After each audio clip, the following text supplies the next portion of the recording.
Hello and welcome to Coaching with Tally. We are back today talking about deepening your self-love, self-acceptance in order to really utilize this time to do some beautiful, deep, transformational work on yourself to grow your emotional intelligence, which so many studies are saying is the number one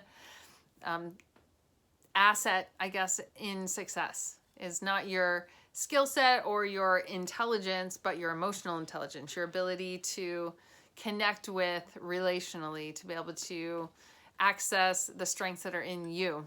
So growing your emotional intelligence, expanding your capacity to love well, confidence, trusting yourself, all of those things are super important. In fact, they are a part of really one of the two most important questions that you can answer in life. So the first one is, who do you know God to be for you? And the second one is, who do you know yourself to be? So really knowing yourself, trusting and loving yourself is huge in life. If you get those two things down, your foundation for life is like set. You are well on your way to having a beautiful, deeply fulfilling, successful life. So if this is supportive for you, if getting these videos is helpful for you and there's somebody that you know would benefit, go ahead and share this with them or group. And we're going to just continue the conversation today. So my name is Tally. I'm a life and personal development coach, and I work with leaders to create lives of overflowing impact in the world that are centered in joy. So really getting leaders aligned to who they're made to be and what they're made for in this world, and firing on all cylinders. So having a life that works in every important area, and just really creating a life that they love living. So that is what I do. I do it through private coaching, group coaching. I facilitate masterminds, lead international retreats. It's all kind of under the umbrella of coaching, but do that in a lot of different contexts. And today we've been in a few day series now about really deepening our knowing and loving ourselves. And today, one of the things that I wanted to go into that I just didn't have time for yesterday is the masks that we wear, that we all have. We all have masks that we wear, and they are developed at a subconscious level when we're really young. So, 2, 3, 4, 5 years old, most of our coping mechanisms are in place by the time we are like 5 years old, is what the studies tell us. And they are basically in place. We develop these things to one of two things: either protect us from pain, or we use them to get our core longings, our deep emotional needs met.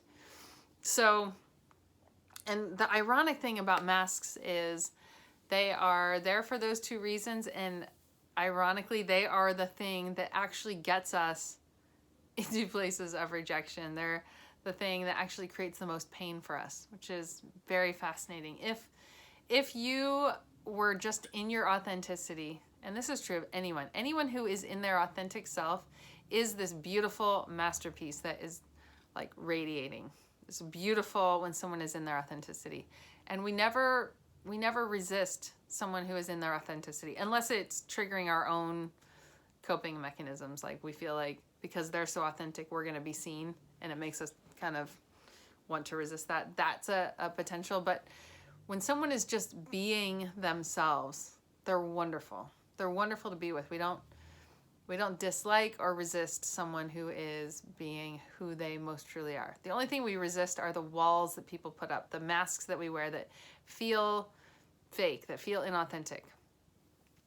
So what would it look like if you lived as the masterpiece that you already are?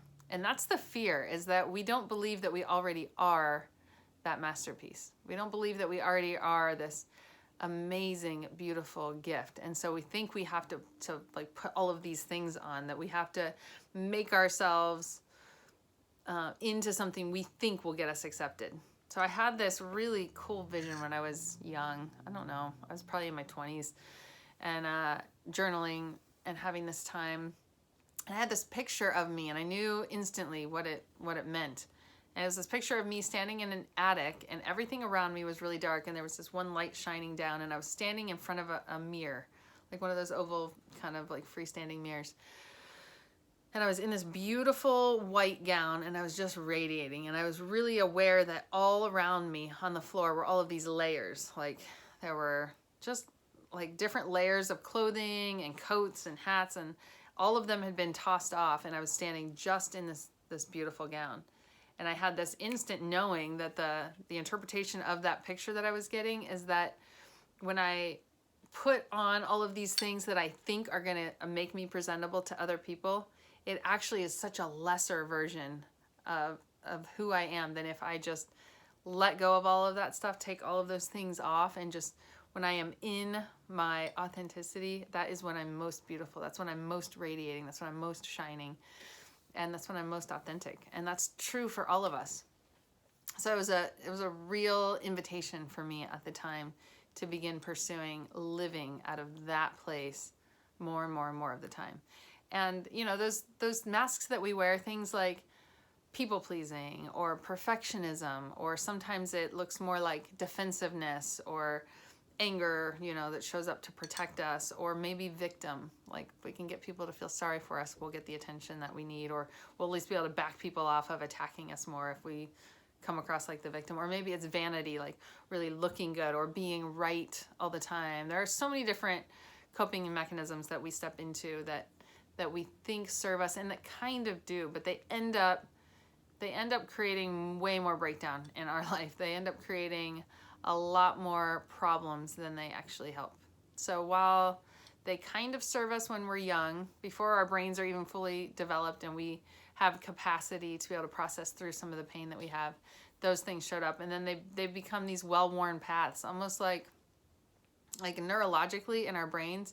It's almost like when you walk through a field of tall grass, and if you walk that same path over and over and over again, it just becomes really easy to go down that path because it's well worn and it's easy to see and it's easy to walk on, and we don't have to wade through a lot of stuff. But when it leads to some place that actually isn't serving us very well, then we can kind of back up and go, is this helping me? Like, is this thing that I do serving me, or is it actually creating more pain in my life than it seeks to help? So really, really good question to back up and look at.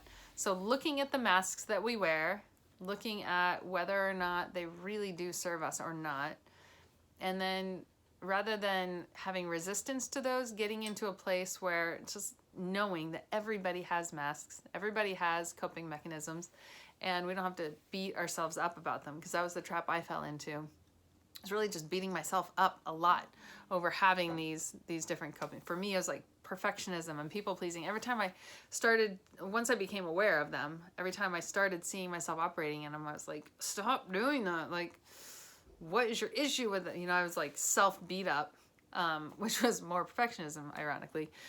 And one day I was journaling, and I just had this awareness around just having more compassion for myself in that. And I actually took the time, and this is my invitation to you, to write a letter to one of these masks that you wear, or all of them. To me at the time, I didn't have as much understanding around it as I do now. So I just wrote a letter to my false self. I was like, dear false self, I just want to thank you for all of the ways that you have tried to protect me in my life, the ways that you've shown up to try and give me what I most needed. And like, I really do appreciate your role in my life all of this time. And I don't need you to be that anymore. I don't need you to be my protector in that way anymore. And it was just this self-acceptance, it felt like integrating in like some of these different like roles that would show up really distinctly into just me. So it was loving, it was compassionate, it was in appreciation, and it was also kind of releasing from the role of protector in my life. So I invite you to that. I hope that it serves you really, really well, and continue to come back and join in these videos if they're supporting you. I'd love to hear about it. So feel free to reach out to me. And I hope this serves you really, really well in just integrating in more and more the beauty of the masterpiece that you are, and letting go of the things that no longer serve you. So blessings. Have a beautiful day. We'll be back again tomorrow.